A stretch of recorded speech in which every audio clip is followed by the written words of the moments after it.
12, versículo 3. Un solo versículo chiquito. Después vamos a andar por muchas partes, pero ahora solamente este.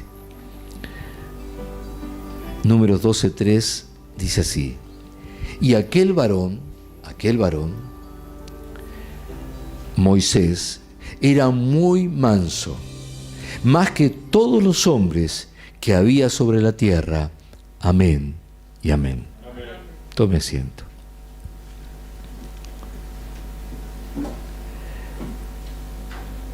Quiero hablarte acerca de la mansedumbre que te eleva. La mansedumbre que te eleva. Diga conmigo: que me eleva. Es decir, que te lleva más arriba, más alto, espiritualmente hablando, de donde hoy estás. La mansedumbre que te eleva. Acá Dios hace referencia a Moisés. Este era un hombre que, como todos ustedes conocen, era judío, pero en el tiempo en que corría peligro su vida porque estaban matando a todos los recién nacidos, su madre, en un mover guiado sin duda por Dios, decide ponerlo en un canasto, de ahí es su nombre Moisés, y ese canasto que estaba aislado del agua, ¿cómo se dice eso? Calafateado, bueno. Si usted sabe lo que es calafatear, vamos bárbaro. Si no, pintado con brea, va. Entonces el punto es que lo pone así y lo pone en el río y lo deja que las aguas se lo lleven.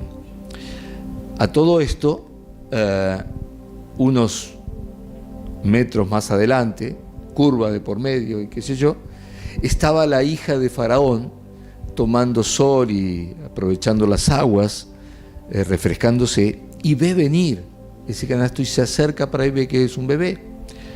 Y así que lo toma en sus brazos y llama a quien tenía por sierva y le dice: quiero que lo guardemos, lo cuidemos, lo alimentemos y demás. Y entonces esta sierva le dice: yo conozco a alguien que puede cuidarlo y puede amamantarlo y demás. ¿Y a quién no sabe a quién llama? A la mamá de Moisés. Así que Dios cuidó de la vida de Moisés, pero también cuidó de la mamá, porque en definitiva quien lo crió, lo amamantó y lo guió en todo fue su madre. Ahora, Moisés creció como un príncipe dentro del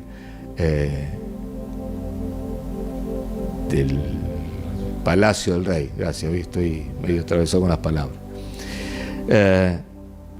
Y llegó un momento que se hizo adulto, pero sabiendo que era judío, israelita, sabiendo que él pertenecía a ese pueblo de Dios, y teniendo la autoridad y el favor dentro del palacio, quiso ayudar a su pueblo que estaba siendo esclavizado.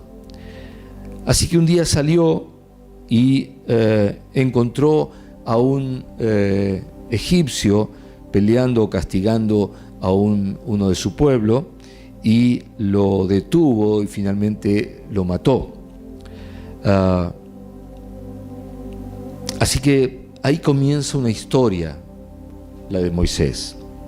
Pero Dios dice aquí que él era más manso que todos los hombres sobre la tierra. Si lo digo yo, usted dice: ¿usted conoce a todos los hombres de la tierra? No, entonces ¿cómo dice eso? Pero si lo dice Dios, Dios sí conoce a todos los hombres sobre la tierra.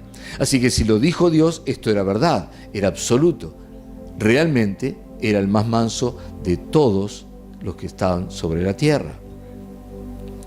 Ahora, este varón llegó a hacer tremendas cosas sobrenaturales allí mismo en Egipto, un tiempo mucho más adelante. Y dice la palabra de Dios que fue un hombre que caminó como viendo al invisible. O sea, estamos hablando de un hombre que evidentemente no estaba en el mismo nivel que los demás. Estamos hablando de un hombre que estaba a un nivel superior, a un nivel que podríamos decir en una dimensión superior. Fíjense, por nombrar rápidamente, algunas de las cosas que hizo. Por ejemplo, cuando él es llamado por Dios, estaba en el desierto donde tuvo que escapar por haber matado a ese egipcio, y estaba cuidando ovejas en el desierto. Y entonces dice que tuvo una visión, es decir, una zarza, una especie de planta bajita, que comenzó a arder. Eso era muy común en el desierto, que se prendiera fuego, porque se seca y se prende fuego. Lo que le llamó la atención es que no se consumía, o sea, estaba el fuego, pero no, la planta seguía igual. Así que se acercó y ahí tuvo el llamado de parte de Dios. Y Dios lo llama para que vaya a libertar a su pueblo. Pero ella había tenido una mala experiencia a tratar de hacerlo. Así que tuvo que, diría yo, vencer algunas cosas que estaban en su interior como temores, ¿sí? Pero finalmente va y llega a Egipto y se tiene que enfrentar nada más que nada menos que a Faraón, aquel que lo conocía bien porque se habían criado juntos. Y lo recibe porque, claro, era Moisés, pero le pide que deje salir a su pueblo y comienza la negativa. Así que Moisés, o Dios por mano de Moisés, comienza a hacer poderosas señales. Algunos le dicen las plagas, otros le llaman castigos, otros le llaman juicios. Bueno, la cuestión es que hace un montón de cosas que no son normales. No es que, se puso a predicar en medio del... No. Comenzó a hacer cosas sobrenaturales. Por ejemplo, convirtió las aguas del Nilo en sangre. No era algo común, ¿no? Uno que usted sale acá y dice, vamos acá al río de la Plata, vamos a convertirlo en sangre. No se hace así. Luego dice que envió una plaga de ranas que cubrió toda la tierra. Ranas por todos lados. Después vino una plaga de piojos y mosquitos que llenó todo Egipto. Más tarde, plaga de moscas. Pero a todo esto, lo increíble o lo sobrenatural, agregado lo que estoy diciendo, es que donde estaba viviendo, que era una parte en el tiempo de José le habían dado al pueblo de Israel, donde vivía el pueblo de Israel, ahí no pasaba nada. Era parte de Egipto, sí, pero ahí no pasaba nada. No había mosquitos, no había moscas, no había ranas. Después dice que una plaga causó la muerte de todo el ganado en Egipto, excepto a que no sabe qué ganado no murió. Era de los israelitas. Luego dice que viene una plaga de úlceras y sarpullidos, es decir, todos comienzan a tener una especie de úlcera como si yo dijera un grano grandote, ¿no? Una cosa así. Y sarpullidos afectó a todas las personas y a todos los animales, a que no sabe quién quedó fuera. Sí, los israelitas. Luego vino una tormenta tremenda. Hizo caer, dice, un granizo tremendamente grande, y además junto con el granizo fuego que destruyó todos los cultivos y muchos de los animales que habían quedado en el campo. Y luego de esto hizo venir langostas, una plaga de langostas que devoró todo lo que era las cosechas. Finalmente, o casi finalmente, vino tinieblas sobre toda la tierra de Egipto, menos donde estaban los israelitas. Ahí no había tinieblas, ahí estaba la luz, el sol, todo perfecto. Y finalmente, ahora sí, viene lo que nosotros conocemos muy bien, que es la muerte de los primogénitos. Es decir, una plaga final que fue devastadora, porque murieron todos los primogénitos de todos los egipcios y también de los animales. Y por último podríamos nombrar que, así como para decir, no sabía qué hacer y se le ocurrió, vamos a abrir el mar. y abrió también el mar para que pasara el pueblo de Israel por el medio del mar en seco. Todo esto hizo Moisés. Todo esto hizo Moisés. Ahora, esa mansedumbre que lo llevó a ese nivel en que estaba Moisés, no era que él la tenía desde su nacimiento. Moisés no era un hombre manso, no era un rasgo característico de Moisés cuando él nació y creció. Por el contrario, era un hombre violento, era un hombre arrebatado. ¿Cómo lo sé? Bueno, porque les conté lo que pasó con ese egipcio y vamos a leerlo. Dice en Éxodo 2:11: en aquellos días sucedió que creció ya Moisés, salió a sus hermanos y los vio en sus duras tareas y observó un egipcio que golpeaba a uno de los hebreos, sus hermanos. Entonces miró a todas partes y viendo que no parecía nadie, mató al egipcio y lo escondió en la arena. Al día siguiente salió y vio a 2 hebreos peleando, riñendo. Entonces dijo al que maltrataba al otro: ¿por qué golpeas a tu prójimo? Y él respondió: ¿quién te ha puesto a ti por príncipe o juez sobre nosotros? ¿Piensas matarme como mataste al egipcio? Entonces Moisés tuvo miedo y dijo: ciertamente esto ha sido descubierto. Oyendo Faraón acerca de este hecho, procuró matar a Moisés, pero Moisés huyó de delante de Faraón y habitó en la tierra de Madián. Este Moisés tenía un carácter bastante diferente al que presenta Dios. Dios lo presenta como el hombre más manso sobre la tierra. ¿Usted conoce algún hombre manso que se le ocurra matar a otro? No, ¿verdad? Es decir, este era el verdadero Moisés que todos conocían. El visceral, el arrebatado, el violento. Y quizás, simplemente digo quizás, te han conocido a ti así. Quizás te conocieron como un hombre, una mujer visceral, arrebatado, arrebatada, hasta violenta. Quizás te conocieron, o quizás de otra manera te conocieron. Pero no por ser el más manso o la persona más mansa sobre la tierra.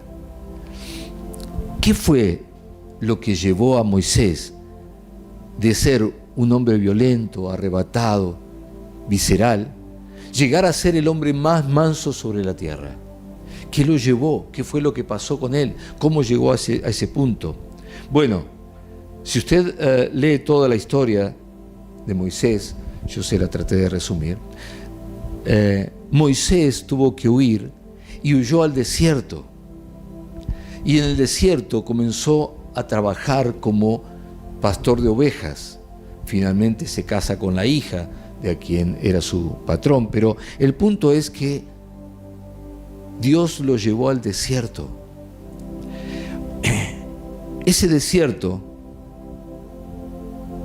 le permitió a Moisés trabajar no solamente todo lo que había pasado, sino también su carácter. Le permitió buscar a Dios. Imagínense la cantidad de horas absolutamente libres que tiene un pastor de ovejas en medio de la nada. En medio de la nada. Cuando hablamos de desierto, a veces pensamos en el desierto del Sahara, donde solo hay arena. No es el caso. Los desiertos allá son de piedra, con algunos musgos, por eso llevan las ovejas. No tiene sentido llevar las ovejas a la arena porque no van a poder comer nada. ¿Está bien? Entonces son desiertos diferentes. Digo, porque a veces a mí me pasaba, digo, ¿y por qué llevaba las ovejas en medio del desierto? No tiene sentido. Es que esos desiertos no eran lo que nosotros vemos, sino que son desiertos de piedras. Sale de determinadas fechas, salen musgos, hay determinadas vegetación. Bueno, es distinto. Pero el punto es que se pasan el día completo, son solamente tirados quizás mirando el cielo. Es decir, en ese tiempo él pudo buscar a Dios y Dios pudo trabajar con él. Fueron 40 años que estuvo Moisés en el desierto. Todo ese tiempo Moisés estuvo trabajando su carácter y Dios trabajando el carácter de Moisés.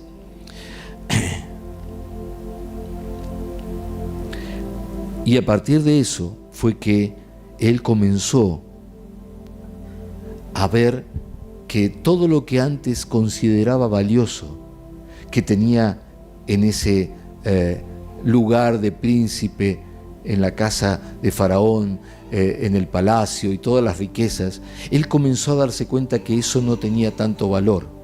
Y comenzó a darle valor a algo muy importante. Le comenzó a dar valor al cuidado de las ovejas.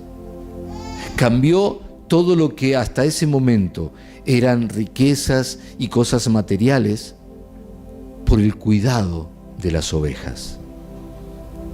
Ya no era que él estaba buscando oro, plata, autos lujosos como tienen ahora los árabes ahí en el desierto, sino estaba buscando cuidar las ovejas. Para él el valor mayor era la vida de cada oveja. Por eso se transformó en un pastor. Y también, sin duda, y lo hablamos hace un ratito, ese desierto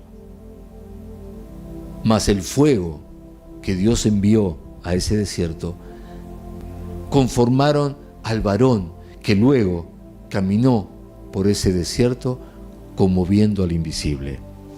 A lo largo de 40 años en el desierto cultivó su carácter, pasando de ser de príncipe a pastor. Muchos leen cuentos, historias, y como es al revés, de pastor a príncipe, ¿no? Sería qué bueno, de un pobre pastorcito a príncipe. Acá es exactamente al revés. Y lo que Dios valoró fue exactamente eso, que pasó de ser un príncipe a ser un pastor. Quizás te viste hasta ahora como príncipe, querías vivir como princesa. ¿Cuántas de las chicas querían vivir como princesas? Todas querían vivir como princesas. Pero Dios no valora ese anhelo. Lo que Dios valora es que quieras verte como pastor, como pastora de ovejas. Ahí es donde Dios te va a me sale agradar, pero le vas a agradar a Él. Te va a alabar, ahí está. Te va a alabar cuando dentro de tu corazón no estés buscando la corona de princesa, ni la silla especial o la cama especial o lo que sea que estés buscando de princesa, sino cuando te veas cuidando de otros y que tu valor, lo que realmente busques y anheles, sea cuidar a otros.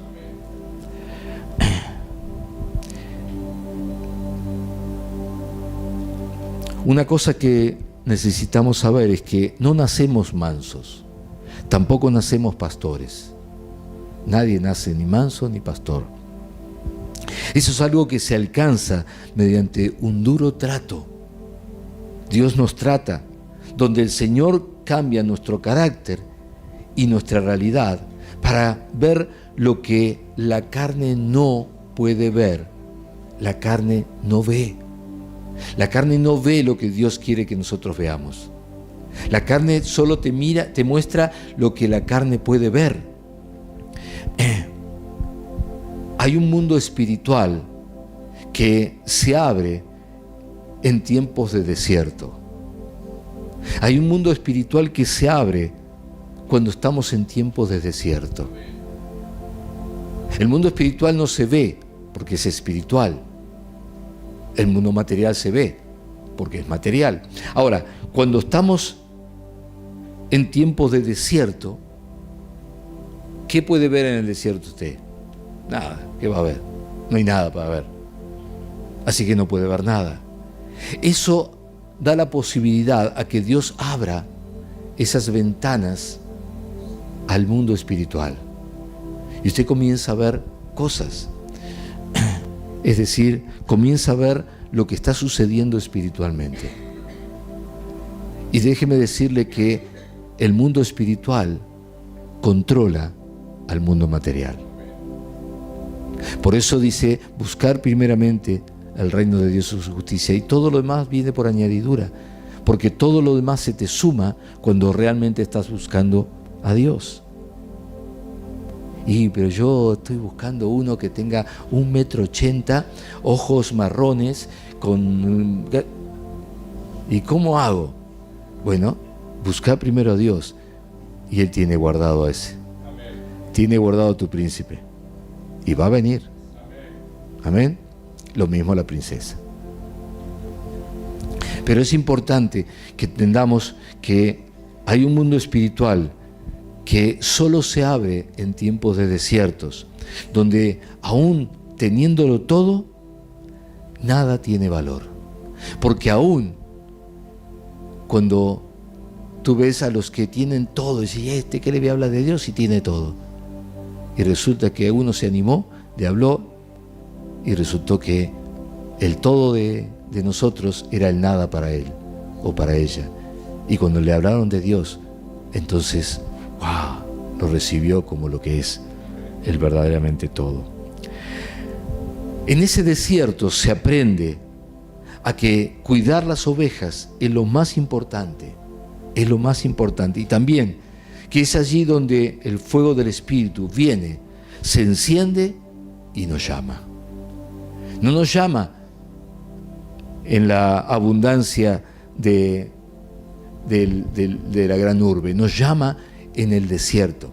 Y claro, usted dice, pero si yo vivo en Buenos Aires, que me voy a ir al desierto para que me llame. No, estoy hablando de desiertos espirituales, cuando todo lo que alrededor ves ya no te causa ningún tipo de nada, o sea, no te atrae, sino que estás en un estado de sequedad, de desierto. Ahí es cuando Dios se manifiesta. La mansedumbre que viene del Señor no es solo la falta de conflictos. Por eso, la mansedumbre de Moisés no fue que no tenía conflicto. ¿Con quién se iba a pelear? ¿Con la arena? ¿Con la lagartija? ¿Con quién se iba a pelear?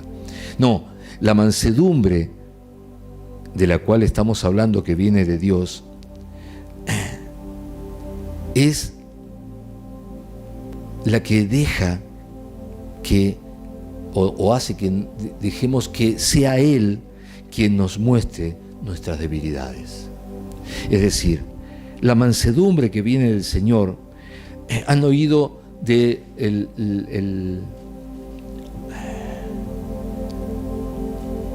la convicción de pecado. Dice que el Espíritu Santo, cuando viene sobre nuestras vidas, lo primero que hace es convencernos de pecado. Pero ese convencimiento de pecado no es para que nos inculpemos, nos golpeemos el pecho por mi culpa, o nos condenemos diciendo no sirvo para nada. No, es para que nos demos cuenta de que necesitamos de Cristo, necesitamos de un Salvador, necesitamos que alguien nos libere de todo eso. Entonces, del mismo modo, la mansedumbre hace que sobre nosotros comience a haber una clara visión, despertar de nuestras debilidades, y empiezo a ver dónde tengo una debilidad que no me permite alcanzar lo que Dios quiere que yo alcance. Entonces empiezo a verlo, me empiezo a dar cuenta, porque hay mansedumbre en mi vida. Si no hay mansedumbre, nunca lo voy a reconocer. De hecho, aunque me lo muestre en una pantalla grande y gigante, estoy en la cancha de River y veo la pantalla y dice, Alejandro, tu debilidad, yo voy a mirar para otro lado, porque no me interesa saberlo. En cambio, cuando hay mansedumbre, me va a susurrar en el oído y yo decir, claro, ahí está, esto es lo que me está pasando, esto es lo que me pasa. Inmediatamente te va a mostrar las cosas, las consecuencias que han venido por eso. Y que tú le echas la culpa a cualquier otra cosa. Pero son las consecuencias de la debilidad que tenías, no reconocías y necesitabas verla. ¿Y qué va a hacer? Nos va a condenar. No, nos muestra esa debilidad para luego fortalecer a través del amor de Dios, fortalecernos fortalecernos. Es decir, esa debilidad dejará de ser una debilidad. Lo decíamos el otro día. Pablo dijo, cuando yo soy débil, entonces soy fuerte. Amén. Bástate mi gracia. Es decir, lo que Dios quiere es que nosotros seamos fuertes en las partes débiles. Por lo tanto, cuando Él nos muestra la debilidad, entonces ahora nos fortalece, y ahí donde somos más fuertes, donde pensábamos que éramos débiles, pasamos a ser más fuertes. Entonces es muy importante. La mansedumbre es la única que nos permite llegar a ese estado, a ese lugar. Es esa mansedumbre la que trae precisamente el fuego de Dios, el fuego del Espíritu. ¿Por qué? Porque el fuego purifica, el fuego limpia, el fuego santifica. Es el fuego del Espíritu Santo el que provoca en nosotros que todo eso se vaya, desaparezca. Amén. Las características necesarias para entrar en la dimensión de lo sobrenatural. Limpieza, purificación, santificación. Es decir, ese fuego viene a prepararnos para poder entrar en ese nivel de lo sobrenatural, donde Moisés entró, donde Moisés se movía, donde podemos ver a Moisés haciendo cosas extraordinarias. ¿Por qué? Porque 40 años en el desierto, Dios le fue mostrando las debilidades y fue transformando, fortaleciéndolo hasta que llegó a ser el hombre más manso sobre la tierra. ¿Qué es la cualidad que necesitamos tener para alcanzar esos niveles? Mansedumbre. Mansedumbre. La mansedumbre es la que te lleva a esos niveles. No se puede entrar con soberbia a esos niveles espirituales, porque en esos niveles espirituales es como ir al frente de batalla. Imagínese, usted manda a un desobediente al frente de batalla y entonces el sargento le dice, ¡tírate! ¿Y por qué me voy a tirar? No quiero, si me ensucio, pongo un balazo y murió. No hay posibilidad. Los que vayan al frente tienen que ser obedientes, y no se puede ser obediente a menos que haya mansedumbre. Entonces, ahí es donde necesitamos. Entramos a un nivel superior. A ese nivel superior, el Señor dice blanco y yo blanco. El Señor dice tirate, yo me tiro. No miro a ver si hay algo para donde voy a tirar. Si me dijo tirate, me tiro. Si te dice levantate, te levantas. Es decir, es un lugar donde solamente hay una posibilidad, obedecer. Lo contrario de la mansedumbre, ¿cuál sería? Bueno, lo contrario de la mansedumbre es la rebeldía. La rebeldía. Yo sé que acá no hay ningún rebelde, así que voy a pasar muy rápidamente por esto.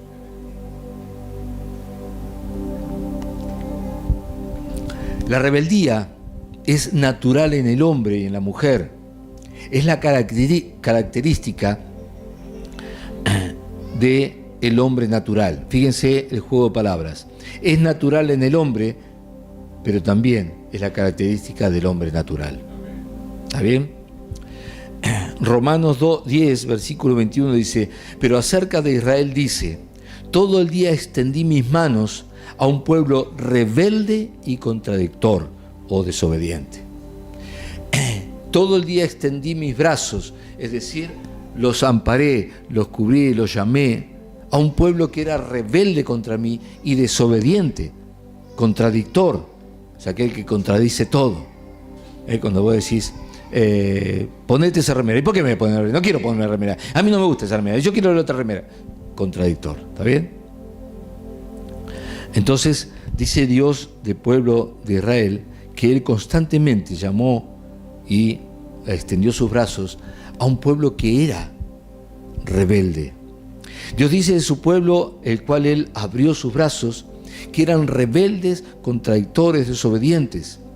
El ser humano, por la naturaleza pecaminosa de su caída en el origen, el ser humano vive como valor o tesoro el ser rebelde. El ser rebelde. Es más, hay cantidad de publicidad que usted puede encontrar en los distintos medios que le hablan, es decir, ser rebelde es esto, y te quieren vender la remera, el pantalón, la comida, la cerveza, todo para ser rebelde. Quiere decir que estás orgulloso de ser rebelde y ellos te favorecen y te dicen, así es ser rebelde, tenés que tomar esta cerveza para ser rebelde, porque vos querés ser rebelde. Es decir, el ser humano lo ve como un valor agregado de ser mejor por ser rebelde, como si la rebeldía fuera algo que trae beneficios, cuando en realidad es algo que el diablo ha inculcado y ha adoctrinado como si fuese algo de valor, pero te lleva directamente a la muerte. Es decir, el diablo no está buscando agregarte algo que te beneficie, sino está buscando algo que te traiga un verdadero problema. El punto es que la mansedumbre es contraria a la rebeldía, y la rebeldía, que parece ser algo bueno en el mundo, es lo que el diablo puso para poder destruirte y llevarte con él a la muerte eterna, a lo que se conoce como el infierno. Pero el tema es que necesitamos cambiar esa rebeldía por una mansedumbre que me permita llegar a las alturas espirituales donde todo se convierte en sobrenatural, donde ya no es algo posible o imposible, todo es posible, todo es posible, absolutamente todo. Es decir, Moisés, como el hombre más manso sobre la tierra según Dios, él hacía cosas que nadie podía hacer. Él no veía eso como una locura o como algo imposible, simplemente lo hacía. Cuando Dios le dijo, extiende tu mano, él extendió su mano. Y le dijo, extiende tu mano y abre las aguas. Él no dijo, no, Señor, las aguas no se abren porque yo extienda la mano. No sé, va a tener que hacer algo vos porque yo no. No. Él le dijo, extiende tu mano, y él extendió su mano. Y cuando extendió su mano, las aguas se abrieron. Amén. Y lo peor de todo esto es que a Moisés no le llamó la atención. Simplemente lo tomó como algo natural. ¿Por qué? Porque ya venía viviendo en una dimensión de lo sobrenatural. Entonces, cuando alcanzamos esa mansedumbre, algo comienza a suceder en nosotros.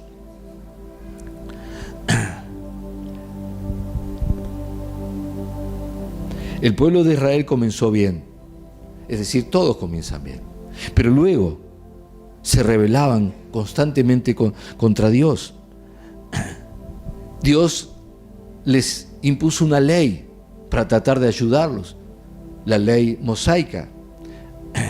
Claro, pero la ley, dice la palabra de Dios, que no tenía el poder para ayudarlos a caminar con Dios en obediencia. Solo les mostraba cómo era obedecer a Dios, pero no los ayudaba a decir cómo hacerlo. O lo hacían o no lo hacían, y el pueblo se rebelaba. Dice 1 Timoteo 6:11, mas tú, hombre de Dios, huye de estas cosas. Huye de estas cosas. No es que yo me voy a hacer el malo, el guapo, el poderoso delante de las tentaciones de rebeldía que tengo. No, dice, huye de estas cosas. Si eres un hombre de Dios, una mujer de Dios, huye de estas cosas y sigue la justicia, la piedad, la fe, el amor, la paciencia y la mansedumbre. Es decir, tengo que seguir la mansedumbre. Son las cosas que yo tengo que tener, que tengo que manifestar, porque en esa mansedumbre es que Dios puede obrar sobre mi vida. En esa mansedumbre es que Dios puede bendecirme. En esa mansedumbre es que Dios puede soltar lo que es el tesoro del cielo. Es bajo la mansedumbre, no bajo la rebeldía. Cuando el pueblo de Israel se rebelaba contra Dios, venían los enemigos y lo atacaban y eran destruidos. Pero cuando mansamente volvían a Dios, Dios otra vez los cubría, otra vez extendía sus brazos sobre ellos y los cubría, les daba victoria, los prosperaba. Es decir, la mansedumbre es la que trae la bendición y no la rebeldía. La mansedumbre delante de Dios en todas las cosas es la que le permite a Dios obrar sobre tu vida. Pero claro, eso era en tiempo de la ley, pero venido el Espíritu Santo, esa ley ya no es nuestra guía. Ya no es que ahora la ley mosaica es mi guía. Por eso es tan terrible cuando hay hombres o ministerios o iglesias que quieren judaizar al cristiano, quieren llevarlo al lado de la ley, cuando eso ya fue, dice la palabra de Dios, dada por descartada, perdió todo poder. Ahora hay otro tiempo, que es el tiempo de la gracia. Ya no es la ley, es la gracia. Y cuando quieren judaizarte, lo que quieren es esclavizarte para que no puedas y termines en el infierno. Te están llevando al peor de los lugares, porque por las obras de la ley nadie fue salvo, dice Romanos. Entonces, si nadie por las obras de la ley fue salvo, ¿por qué me querés llevar a las obras de la ley? ¿Por qué me estás llevando hacia ese lugar cuando sabes que ese lugar no es de salvación? Por eso tenemos que estar muy atentos a quién ponemos los oídos. Muchas veces decimos, no ponga oído a cualquiera, porque usted no sabe lo que está predicando. A veces su preparación todavía no es lo suficientemente profunda como para poder discernir quién te está llevando para un lado o para el otro. Parecen ser palabras muy lindas, pero resulta que cuando hablan terminan siendo personas que te llevan hacia la muerte y no hacia la vida. No estamos guiados por la ley, sino que dice que el mismo Espíritu nos guía a toda la verdad. A toda la verdad. Estamos en un tiempo maravilloso. Tendremos que darle gracias a Dios solamente por estar viviendo este tiempo. Porque hoy estamos siendo guiados por el Espíritu de Dios. Él nos guía y nos guía a toda la verdad. Quiere decir que antes no estaba toda la verdad. Ahora tenemos toda la verdad. Y es el Espíritu Santo que nos guía. Juan 16:13, Jesús dijo, cuando venga el Espíritu de verdad, Él los guiará a toda la verdad. Y Él no hablará por su propia cuenta, sino que les dirá lo que Él ha oído y les contará lo que sucederá en el futuro. Para ser guiados necesitamos de la mansedumbre. Y es, además, la mansedumbre es un fruto del Espíritu que se manifiesta cuando el Espíritu está en nosotros y nos guía. Y nos guía. Cuando nos dejamos guiar por el Espíritu comienza a manifestarse. Ahora, si estamos siempre en rebeldes, entonces no va a poder guiarnos. La rebeldía no obra para bien. Entonces necesitamos de esa mansedumbre. Dice en Gálatas 5:22, mas el fruto del Espíritu es amor, gozo, paz, paciencia, benignidad, bondad, fe, mansedumbre, templanza. Contra tales cosas no hay ley. No hay ley. Así que cuando te digan, no, porque la ley dice, sí, pero yo no estoy bajo la ley, estoy bajo la gracia. No, porque la ley dice que hay que respetar el sábado. Sí, bueno, respetarlo si querés vos, pero yo no estoy bajo la ley, yo estoy bajo la gracia. Por lo tanto, no estoy guiado por esa ley. No rompo los principios ni los valores que esa ley enseñaba, no. Los mantengo, pero no tengo que obedecer esa ley porque no estoy bajo la ley, estoy bajo la gracia. Entonces, aquel que venga y te diga, no, porque la ley dice, porque los 10 mandamientos, todo lo que vos quieras, todo bueno, está todo en la Biblia, todo es bueno, pero yo no estoy bajo la ley. Y como no estoy bajo la ley, no tengo obligación de obedecer todo eso. Sí, los mandamientos que Jesús nos dejó. ¿Sí? Y dijo, un mandamiento nuevo os dejo, que os améis unos a otros. ¿Amén? Entonces, ahí está. ¿Por qué? Porque el que se mueve en amor cumple toda la ley. El que se mueve en el amor de Cristo cumple toda la ley. Cumple toda la ley. Dice, pero los que son de Cristo han crucificado la carne con sus pasiones y deseos.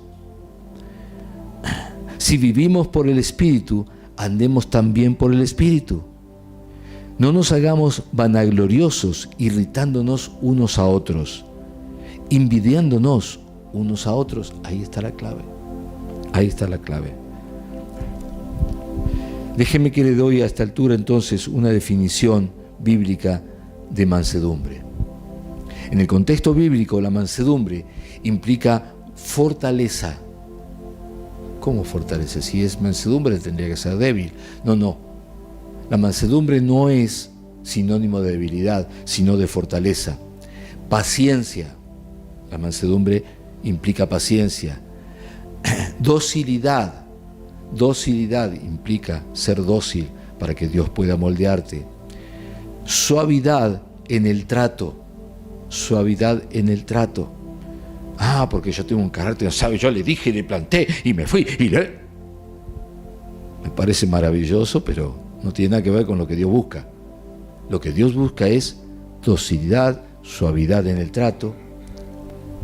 Y todo esto guiada por la fe y la confianza en Dios. Es decir, soy manso cuando tengo fe y confío en Dios. No implica debilidad.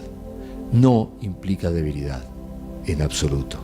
La mansedumbre no es debilidad, es fortaleza. Es el fruto de un proceso de preparación buscado. Escuche esto, es un proceso buscado. No viene solo, tiene que buscarse y dejarse entrenar. No viene solo. Por eso implica lo que vimos recién, de docilidad. Quiero leerles 2 pasajes que pueden aclarar algunas cosas. Dice: buscad a Jehová todos los humildes de la tierra, los que pusisteis por obra su juicio, buscad justicia, buscad mansedumbre, quizás seréis guardados en el día del enojo de Jehová. Esto es Sofonías 2:3, está hablando en un tiempo donde todavía la gracia no estaba o el Espíritu Santo disponible. Pero ahora sí vamos a la iglesia. Colosenses 3:12 dice: vestíos pues como escogidos de Dios, santos y amados, de entrañable misericordia, de benignidad, de humildad, ¿y a qué no saben de qué? De mansedumbre y de paciencia. Es decir, es como si me pongo un vestido, es como si me pongo un uniforme, es como si me pongo algo que me cubre. Entonces dice: buscad a Jehová todos los humildes de la tierra, los que pusisteis por obra su juicio, buscad justicia, buscad mansedumbre. Esto es lo que estoy buscando, ¿está bien? Y luego a la iglesia dice: vístanse como escogidos de Dios, porque así es lo que son, santos y amados, de entrañable misericordia, de benignidad, de humildad, de mansedumbre, de paciencia, soportándoos unos a otros. Esto no es que te tengo que aguantar, me tiene podrido porque te aguanto igual. No está hablando de eso. Soportarse es darse soporte, es decir, te sostengo para que no te caigas. ¿Está bien? De eso está hablando. Soportándoos unos a otros y perdonándoos unos a otros, si alguno tuviera queja contra otro. De la manera en que Cristo os perdonó, también hacerlo vosotros. Esto es parte de la mansedumbre. Y esto es muy importante. El testimonio de un cristiano no pasa por cuánto recibe de Dios, ni los milagros que haya visto. El verdadero testimonio es cómo lo ven moverse en este mundo, cómo te ven moverte en este mundo. Porque si te ven moverte siempre violento, siempre enojado, siempre de mal carácter, y hasta ahora no nombré ningún pecado terrible, ¿verdad? Pero si te ven moverte así, eso no va a hablar bien ni de ti ni de lo que predicas. Y eso se logra mediante mostrar la mansedumbre en nuestra vida. Cuando alguien se muestra manso, tiene un muy buen testimonio de los de afuera, dice la palabra de Dios. Tito 3:2 dice: que nadie difame, que no sean pendencieros, sino amables, mostrando toda mansedumbre para con todos los hombres. Que nadie sea de ir difamando a otros, que nadie sea pendenciero. ¿Sabe lo que quiere decir pendenciero? Peleador. ¿Está bien? Sino amables, mostrando, hay que mostrarlo, hay que mostrar toda mansedumbre para con todos los hombres. Y Santiago 3:13 dice: ¿quién es sabio y entendido entre vosotros? Muestre por la buena conducta sus obras en sabia mansedumbre. La mansedumbre te hace sabio. La mansedumbre te hace sabio.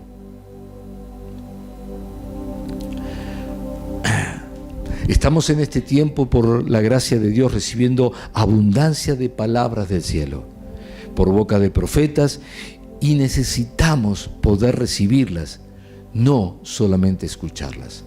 Algunos escuchan, pero no reciben. ¿Sabe qué significa eso? Que resisten. Y desde acá se ve, yo estoy hablando y están mirando para abajo con cara. Porque vaya a saber qué se le disparó de lo que está escuchando. Algo se le disparó y no lo quieren recibir. Lo resisten, porque no quieren recibirlo. Entonces están con cara mirando para abajo. Otros están con una sonrisa ahí. Se están recibiendo todo. Es sencillo, no es difícil. Entonces, el punto es que lo que Dios habla necesitamos recibirlo, no solamente escucharlo, porque lo escucho y se dispara la rebeldía dentro mío. No me sirvió, por el contrario, solo mostró lo que el diablo está haciendo dentro de mí. Para ello se necesita mansedumbre para recibir, que permita que esa palabra sea implantada en mi corazón, implantada en mi corazón. No solamente que pase, sino que sea implantada en mi corazón. Y Santiago lo dice, 1:21, dice: por lo cual, desechando toda inmundicia y abundancia de malicia, recibid con mansedumbre la palabra implantada, la cual puede salvar vuestras almas. Recibid con mansedumbre la palabra implantada. Dios quiere implantar palabras en tu corazón para que puedas alcanzar lo que Él te está llamando. Pero sin duda, si tenemos que buscar a dónde mirar y poder encontrar ejemplo, sin duda el ejemplo de mansedumbre por excelencia no es Moisés, sino que Moisés representaba a aquel que iba a venir, que iba a ser manso por excelencia, es decir, a Jesús. Mateo 11:29, él mismo dice: llevad mi yugo sobre vosotros. ¿Saben lo que es un yugo? Es una madera que se pone en el cogote de los animales, los une para que tiren de una carreta juntos. Entonces Jesús dice: pónganse al lado mío, únanse a mí y vamos a tirar juntos. Póngase mi yugo sobre vosotros y aprended de mí. ¿Por qué dice esto y por qué nombró el yugo? Porque la costumbre en aquellos tiempos era poner un animal con mucha experiencia, que ya lo soltaba y sabía dónde tenía que ir, dónde tenía que parar. Cuando yo era chico, pasaba el lechero con un carro.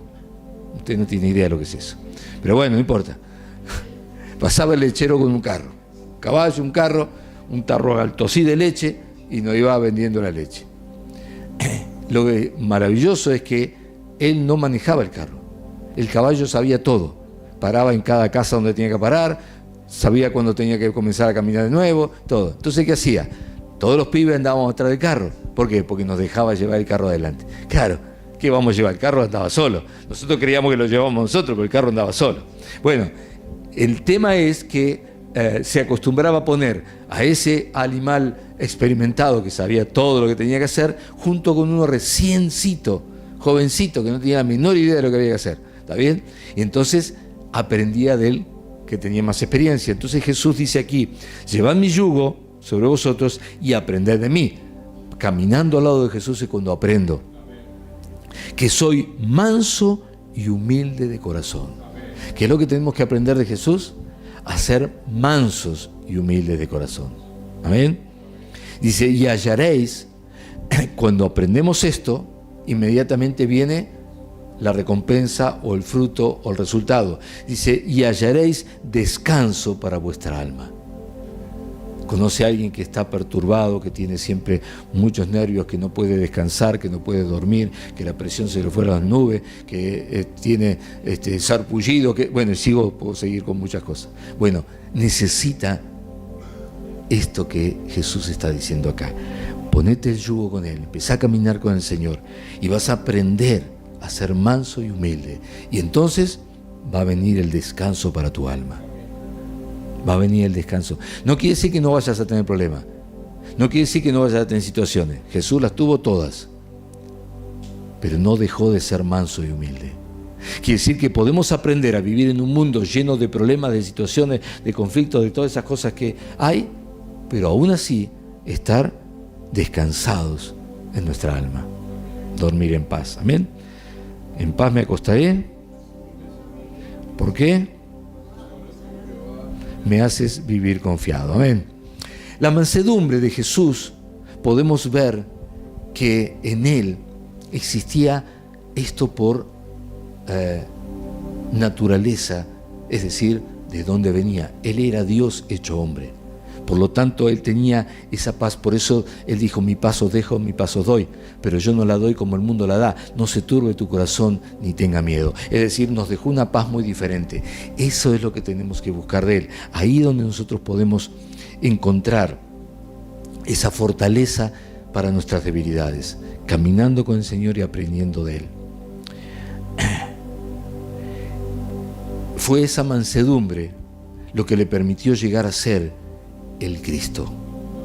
¿Por qué? Porque ¿a qué hombre le puede gustar que le digan, mira, tu destino es morir en una cruz, pero antes vas a pasar por todas las peores castigos y todo lo peor que se le puede hacer a un ser humano, y después encima te vamos a colgar una cruz y ahí vas a morir? ¿Y por qué tengo a mí? Por todo esto que te va a hacer eso. Por todo lo que te van a hacer eso, por eso tenés que morir. O sea, era más fácil rebelarse, decir, no, Señor, gracias, yo paso. A mí déjame, yo si querés sigo hablando de vos, sigo hablando del reino, pero por eso no paso. Pero Jesús llegó al punto donde sabía que venía todo eso, ya no había más tiempo, y fue a orar al Monte de los Olivos, y arrodillado, oraba, y dice que le caían gotas de sudor como si fueran de sangre, y estando en esa condición le dijo al Padre, Padre, si puedes, pasa de mí esta copa. Es decir, no es que estoy feliz, contento, grupi yupi, vamos a la cruz, sino que si puedes, pásame algo, pero no se haga mi voluntad, sino la tuya. Ahí es donde aparece la mansedumbre. La mansedumbre es cuando nosotros le decimos a Dios, Señor, yo quizás no me guste todo esto que tengo que hacer, pero no se haga mi voluntad, sino la tuya. No se haga mi voluntad, sino la tuya. ¿Cómo podemos ver que Él... la mansedumbre le permitió llegar a ser Cristo? Porque todos esperaban que el Cristo fuera un guerrero, un David, un hombre de espada en mano, un hombre que cortara cabezas, un hombre que fuera a la guerra, un hombre que viniera y derribara todo el imperio romano, lo destruyera y los hiciera libres. Eso era lo que esperaban los judíos. ¿Y Jesús qué hizo? Todo lo contrario. Murió en la cruz de los romanos. Era una cosa impensable. Realmente era impensable. Por eso los judíos ni por casualidad pensaron que Él era el Cristo. ¿Qué es lo que hizo Jesús con esos romanos? A través de su mansedumbre, en lugar de vencerlos con una guerra, con espada, lo que hizo Jesús con su mansedumbre fue hacer que los romanos lo siguieran. La iglesia cristiana, más allá de lo que pasa ahora en Roma, la iglesia cristiana terminó en Roma. Terminó en Roma. Allí se levantó la iglesia y creció y se hizo muy fuerte. Luego los hombres hicieron lo suyo y terminamos donde terminó ahora la iglesia. Pero en un principio, la iglesia cristiana, la verdadera, se mudó a Roma y la autoridad estaba en Roma y todo creció en Roma. No había papas, no había nada de eso. Estaba la iglesia, estaban los apóstoles y demás. Jesús venció a Roma, pero no como ellos esperaban. Lo venció con la mansedumbre. Por eso digo que la mansedumbre no es debilidad, es fortaleza. Es fortaleza. Jesús, por ejemplo, con esa mansedumbre que no entendían los religiosos de aquel tiempo, se sentaba a comer con los pecadores, con los cobradores de impuestos, sanaba a los enfermos, recibía a los niños, mostraba compasión por los marginados, por los necesitados. Todo lo que no hacían los religiosos, todo lo contrario de lo que hacían los religiosos. Ellos se juntaban con los ricos, con los poderosos, solamente con los que estaban sanos, porque los enfermos los echaban fuera, por ejemplo los leprosos. Es decir, todo lo contrario hizo Jesús. ¿Por qué pudo hacerlo? Porque había algo en él que se llamaba mansedumbre. Era manso y recibía a todos. Esto desorientó muchísimo a todos los religiosos de ese entonces, pero también desorientó mucho al mismo diablo, que no entendía qué estaba pasando, qué era lo que hacía este hombre. Cuando a Jesús lo injuriaban y lo juzgaban, dice la palabra de Dios que él, en esa mansedumbre, simplemente callaba. Él calló, pues en esa mansedumbre estaba su gran y poderosa victoria. Su gran y poderosa victoria estaba en esa mansedumbre. Porque por ser manso, llegó al lugar donde tenía que estar. Porque si él se quejaba, si él decía algo, quizás no lo crucificaban. Pero como no dijo nada, como cayó su boca, lo llevaron a la cruz, y eso era lo que él necesitaba. Él tenía que ir a la cruz, porque en esa cruz estaba la victoria. En esa cruz iba a vencer al diablo, en esa cruz iba a vencer a la muerte, y en esa cruz nos iba a dar la vida a nosotros. Amén.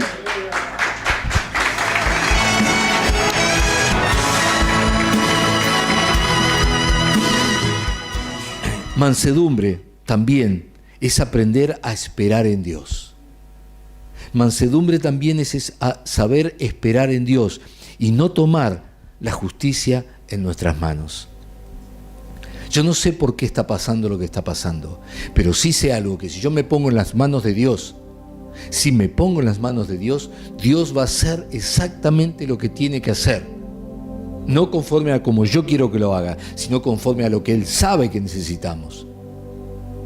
Siempre pongo un ejemplo, aunque no es lo que quiero hablar hoy, pero si yo necesito ir de viaje a alguna ciudad y empiezo a pedirle el dinero para comprar el pasaje a Dios, y Dios no me da el dinero, Dios no me da el dinero, Dios no me da el dinero, es porque estoy pidiendo mal.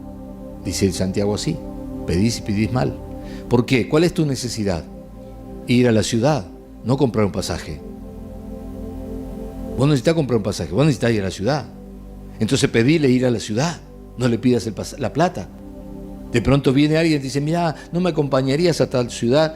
Porque voy solo y no quiero ir solo. Y resulta que era justo donde vos tenías que ir. Ahora, si yo te daba la plata, ibas a comprar pasaje y no había huelga de choferes, estaba la ruta cortada, ¿y de qué te servía la plata? Entonces lo que necesitas es pedirle conforme a la necesidad. Y a veces nosotros no pedimos conforme a la necesidad, pedimos conforme a lo que queremos. Por eso mansedumbre es esperar en Dios y no tomar la justicia en mis manos. Romanos 12:19 dice: no os venguéis vosotros mismos, amados míos, sino dejad lugar a la ira de Dios, porque escrito está: mía es la venganza, yo pagaré, dice el Señor. Así que si tu enemigo tuviera hambre, dale de comer; si tuvieras sed, dale de beber, pues haciendo esto, ascuas de fuego amontonarás sobre su cabeza. No seas vencido de lo malo, sino vence con el bien el mal.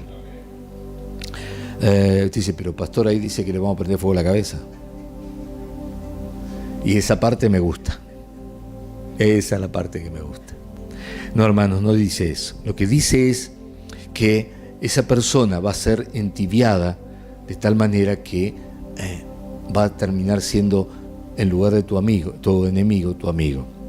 ¿Y por qué hace referencia a aguas de fuego? Porque imagínese en un lugar tan difícil, donde las temperaturas suben muy alto y bajan muy bajo, imagínese un invierno lo que debe ser, terrible.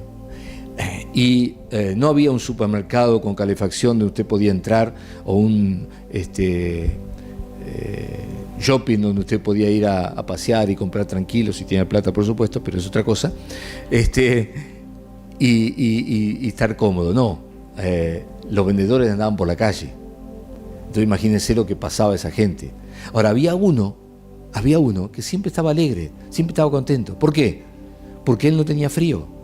Era el que vendía ascuas de fuego, porque no había Magiclick, no había fósforo, había ascuas de fuego. ¿Qué eran ascuas de fuego? Pequeños carboncitos encendidos. Usted los compraba para poder prender fuego en su casa. Entonces hace referencia a ese tipo. Es como nosotros tenemos algunas, hoy en día no se me ocurre ninguna ahora, pero qué sé yo, más rico que fue Rockefeller, no sé, una cosa así, ¿no? Es decir, quizá pasan los años y ¿quién es Rockefeller? ¿Por qué tengo que ser más rico o más contento, qué sé yo? Es una cuestión de entender los tiempos. Es decir, lo que está hablando Jesús allí es de esto. Él quería y quiere que aprendamos a vencer con la verdad. A vencer con la verdad. El necio es el que no comprende esto que estamos hablando, y entonces termina en problemas. ¿Por qué? Porque quiere vengarse, porque quiere hacer con sus fuerzas, porque cuanto más carácter duro y fuerte tiene, cree que está mejor. Y dice la palabra en Eclesiastés 10:4, uno de los libros de sabiduría, dice: si el espíritu del príncipe se exaltare contra ti, se enoja contra vos, no dejes tu lugar, porque la mansedumbre hará cesar grandes ofensas. La mansedumbre hará cesar grandes ofensas.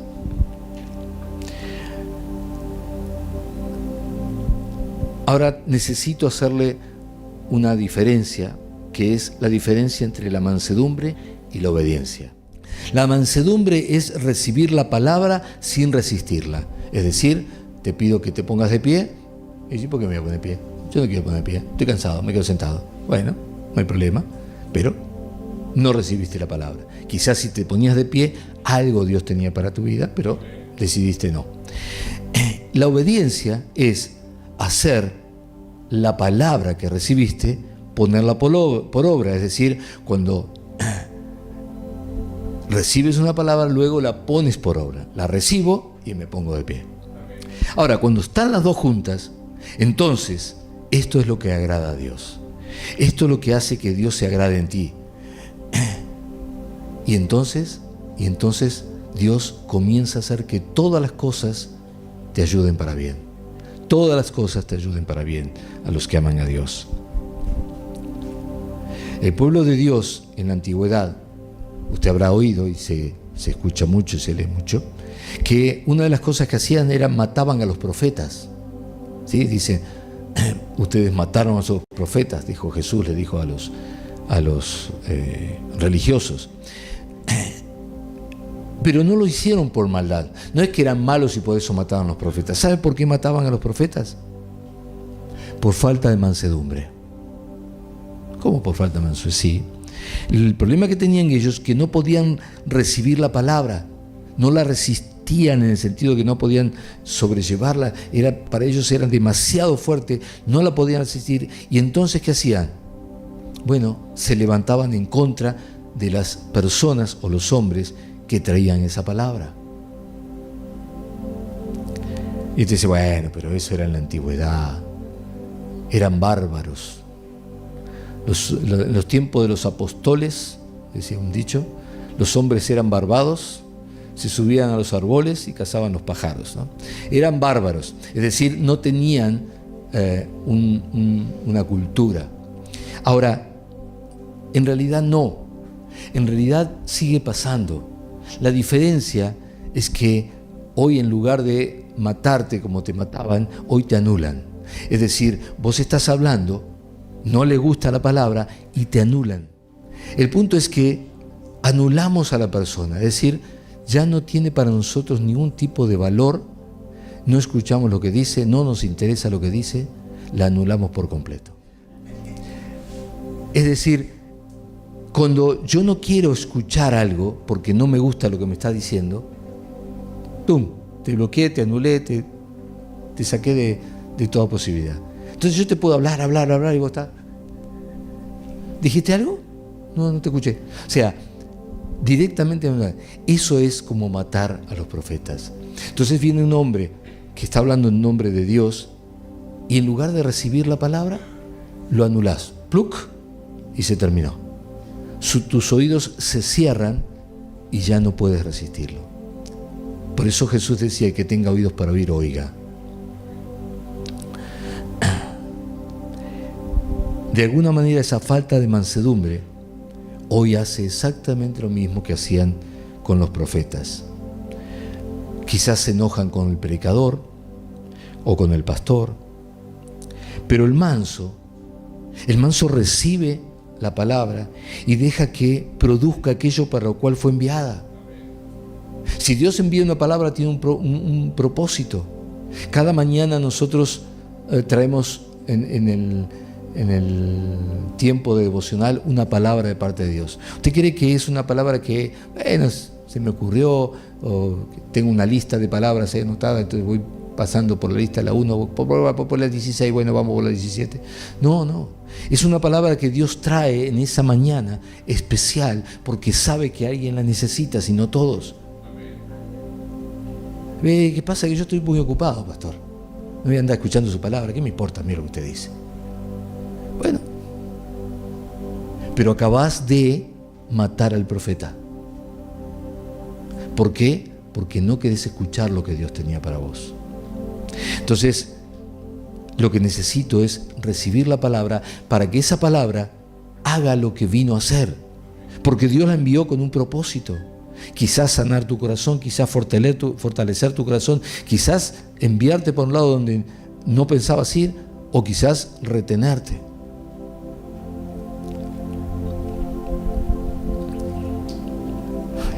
Hay una costumbre, me salgo un cachito, un pequeño chiste, pero es válido. Hay una costumbre de algunos para buscar la palabra que Dios tiene para ellos, es agarran la Biblia, la abren, ponen el dedo y esa es la palabra. Es más o menos como jugar a la ruleta, ¿no? Ponen el dedo. Entonces, uno una vez estaba haciendo eso, tenía por costumbre, y un día lo hace pum, pum, pum, pum, y dice, la palabra lo manda a hacer algo que no le gustaba, que era que tenía que matarse. Era el pasaje de Judas, que fue y se ahorcó, ¿no? Fue y se ahorcó. Dijo, no, esto no se puede hacer para mí. Así que cerró la Biblia. No, vamos a hacerlo de nuevo. Entonces cerró la Biblia, vamos a hacerlo de nuevo. Abrió la Biblia, puso el dedo, lee y dice, lo que vayas a hacer, hazlo pronto. Es decir, bueno, ni sé por qué dije esto, pero me acordé.